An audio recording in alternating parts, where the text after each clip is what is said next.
telegram arrived at the Winter Palace in St. Petersburg on October 15th, 1904, and it carried news that would set in motion one of history's most catastrophic naval disasters. Port Arthur, Russia's Pacific naval stronghold, was under siege. The Baltic Fleet would have to sail halfway around the world to save it. Vice Admiral Zinovy Rozhestvensky stood on the bridge of his flagship, the battleship Knyaz Suvorov, and stared at the gray waters of the Baltic Sea. His hands trembled, not from fear, but from barely contained rage at the impossible task he'd been given. He was ordered to take his fleet of aging warships on an 18,000-mile voyage through 3 oceans to fight the Japanese Navy, which had already demonstrated its lethal efficiency by bottling up Russia's Pacific Squadron at Port Arthur. The year was 1904, and the Russo-Japanese War had shattered Russia's assumptions about its own military might. Japan, a nation that had only emerged from centuries of isolation 50 years earlier, had struck first, attacking Russian ships at Port Arthur in a surprise night assault. Now, Tsar Nicholas II demanded retribution, and Rozhestvensky was the instrument of that vengeance. But as the admiral looked at his fleet, a collection of 42 vessels, ranging from modern battleships to ancient coastal defense ships that had no business crossing oceans, he knew this mission was doomed from the start. His crews were untrained conscripts, many of whom had never seen the sea before being pressed into service. His ships were a hodgepodge of different classes, some so slow they could barely keep pace with the fleet. And the distance? 18,000 miles through waters controlled by Britain, Japan's ally, meaning no friendly ports for resupply.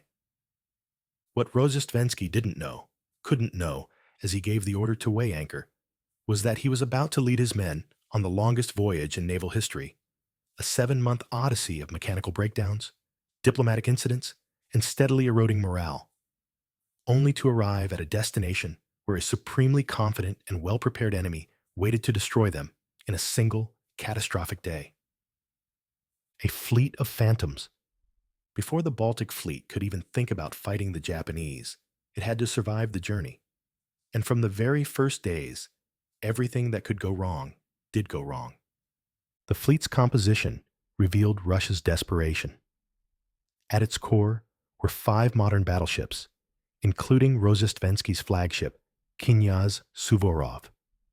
These were powerful vessels, theoretically capable of standing toe-to-toe with any warship afloat, but they were accompanied by a floating junkyard, 8 older battleships, numerous cruisers, destroyers, and a bizarre assortment of support vessels. The personnel situation was even worse. The Russian Navy had stripped its Baltic bases of nearly every available sailor, pulling men from shore stations, naval academies, and even prisons. Many had received only weeks of training. These men would be expected to operate complex machinery and maintain discipline under fire after spending 7 months in the most grueling conditions imaginable. The fleet hadn't even left European waters before the first disaster struck. On the foggy night of October 21st, while passing through the North Sea, nervous Russian lookouts spotted what they believed were Japanese torpedo boats. This seemed absurd. Japan was half a world away, but paranoia gripped the fleet. In the darkness and confusion, Russian ships opened fire on what they thought were enemy vessels. The enemy turned out to be British fishing trawlers from the Dogger Bank. The Russian guns shredded the small boats, sinking one and causing numerous casualties. Even worse, in the chaos, Russian ships fired on each other. The Dogger Bank incident, as it became known, nearly triggered a war between Russia and Britain. The British public erupted in fury. The Royal Navy shadowed the Russian fleet, guns loaded, while diplomats worked frantically to prevent escalation. Russia was eventually forced to pay compensation, but the damage to the fleet's reputation and morale was catastrophic. Rozhestvensky kept the fleet moving. They couldn't stop. Every day Port Arthur held out was another day closer to potential victory. The admiral drove his men relentlessly, conducting gunnery drills even as the ships plowed through the Atlantic. But the drills revealed a terrifying truth. His gunners couldn't hit anything. During one exercise, the fleet fired at a target towed behind one of the ships. After expending hundreds of shells, they had scored only a handful of hits. The sailors' inexperience, combined with the notoriously inaccurate Russian naval guns and primitive fire control systems, meant that in any engagement, they would be throwing metal into the sea and hoping for luck. The voyage took on a nightmarish quality as the fleet entered tropical waters. The coal-fired warships had to refuel constantly, and with no friendly ports available, they were forced to meet German colliers in international waters. The coaling process was brutal. Thousands of tons of coal had to be transferred by hand, with crews working in temperatures exceeding 100 degrees Fahrenheit. Men collapsed from heat exhaustion. The coal dust coated everything and everyone, turning the proud warships into blackened hulks. Mechanical breakdowns plagued the expedition. Boilers failed. Engines seized. The older ships, never designed for extended ocean voyages, began to come apart.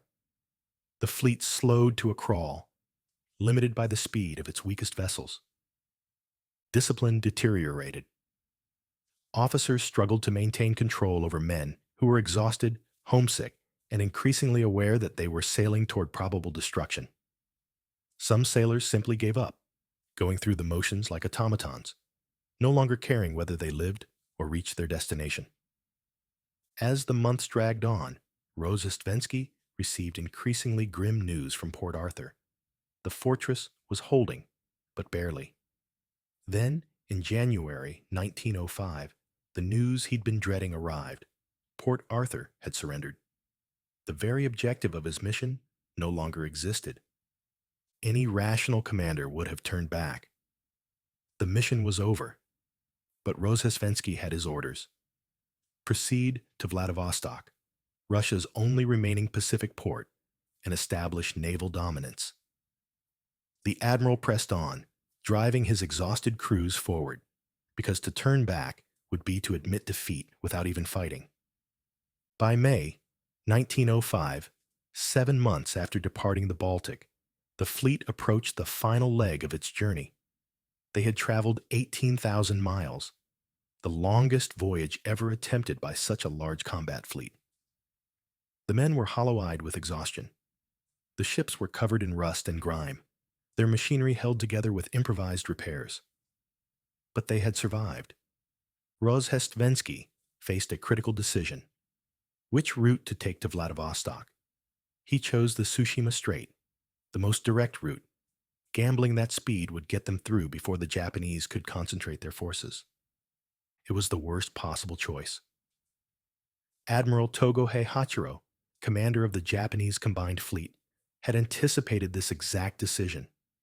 His entire force was positioned and waiting, fresh, well-trained, and equipped with some of the most modern warships in the world. The Japanese had spent the 7 months of Russia's voyage preparing, drilling, and perfecting their tactics. On the morning of May 27, 1905, Russian lookouts spotted smoke on the horizon. The Japanese auxiliary cruiser Shinano Maru had found them. There was no turning back now. The perfect storm. Admiral Togo stood on the bridge of his flagship, the battleship Mikasa, and watched the Russian fleet approach through the mist and light rain that shrouded the Tsushima Strait. He had waited 7 months for this moment, and now that it had arrived, he felt a profound calm. Everything was ready. The Japanese combined fleet represented the pinnacle of modern naval power. Togo commanded 4 battleships, 8 cruisers, and numerous destroyers. 38 warships in total, fewer than the Russians, but vastly superior in every meaningful metric. His ships were faster, more maneuverable, and equipped with better guns and fire control systems. More importantly, his crews were rested, trained to perfection, and burning with confidence from their earlier victories. At approximately 1:40 p.m. on May 27, 1905, the two fleets made visual contact. The Russian formation was a shambling mess, ships struggling to maintain position after months at sea. Rozhestvensky arranged his vessels in 2 columns, hoping that the concentration of firepower would compensate for his other disadvantages. Togo made a decision that would become legendary in naval history. He ordered his ships to execute what became known as Togo's turn. His fleet turned in succession directly in front of the Russian line, a move that temporarily exposed each Japanese ship to concentrated enemy fire, but would ultimately allow the faster Japanese vessels to cross the Russian T, the ideal tactical position where his entire fleet could bring their broadsides to bear, while the Russians could only return fire with their forward guns. Russian gunners opened fire, shells sending up massive geysers of water around the turning warships. But the Russian fire was wild, inaccurate, the product of exhausted crews and months without proper gunnery practice. Most shells fell short or overshot their targets. Then Togo completed his maneuver, and the Japanese guns spoke. The difference was immediately, horrifically apparent. Japanese gunners began landing shells on the Russian ships with shocking accuracy. Within minutes, Rozhestvensky's flagship, Knyaz Suvorov, was hit repeatedly. Shells smashed into its superstructure, started fires, and mangled the ship's communications equipment. On the bridge, Rozhestvensky himself was severely wounded by shrapnel, losing consciousness as his blood pooled on the deck. The battle became a systematic destruction. Japanese ships maneuvered with precision, concentrating their fire on one Russian vessel after another. The Russian formation began to disintegrate as ships tried to evade the merciless bombardment. The Russian guns continued to fire, expending thousands of shells, but their hit rate remained abysmal, estimated at less than 1%. Meanwhile, Japanese gunners were achieving hit rates 10 times higher. Knyaz Suvorov, battered beyond recognition, dropped out of formation. A floating wreck with its superstructure collapsed and fires raging throughout the ship. Imperator Alexander III became the next target, pounded until it capsized and sank, taking nearly its entire crew down with it. The Russian battleship Borodino suffered a catastrophic hit to its ammunition magazine. The resulting explosion was so massive that it broke the ship in half. It sank in less than a minute. Of its 855-man crew, only one sailor survived. As the afternoon turned to evening, the massacre continued. The faster Japanese vessels ran circles around the lumbering Russian warships, striking from unexpected angles and preventing any organized Russian counterattack. Night fell, but the destruction didn't stop. Japanese destroyers, equipped with torpedoes, moved in for close-range attacks on the crippled Russian ships. Torpedoes slammed into Russian hulls, the underwater explosions tearing open compartments and flooding the ships. Sailors found themselves suddenly plunged into icy water as their vessels rolled over and sank. Command of the Russian fleet passed to Rear Admiral Nikolai Nebagatov, who inherited a disaster. Of the 8 battleships that had started the day, 4 were already gone.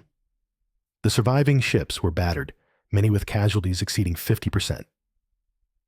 As dawn broke on May 28th, Nebagatov faced the horrifying reality of his situation. His remaining ships were surrounded by the entire Japanese fleet. His men were exhausted, wounded, and demoralized. His ammunition was running low, and there was no possibility of escape. At 10:34 a.m. on May 28th, Nebagatov surrendered. The Battle of Tsushima was over. The reckoning. The scale of Russia's defeat at Tsushima defied comprehension. In approximately 24 hours of combat, Russia had lost 21 ships sunk or captured. This included 6 of its 8 battleships. The human cost was equally catastrophic. Approximately 4,380 sailors perished in the battle, with another 5,917 captured. Of the 38 ships that had entered the Tsushima Strait, only 3 destroyers and 1 cruiser successfully limped into Vladivostok. Japanese losses, by contrast, were almost negligible. 3 torpedo boats sunk, with casualties totaling 117 men. It was the most one-sided major naval battle in modern history. Admiral Togo became an instant legend, celebrated around the world as the greatest naval commander since Nelson. The battle validated Japan's rapid modernization and its adoption of Western military technology and tactics.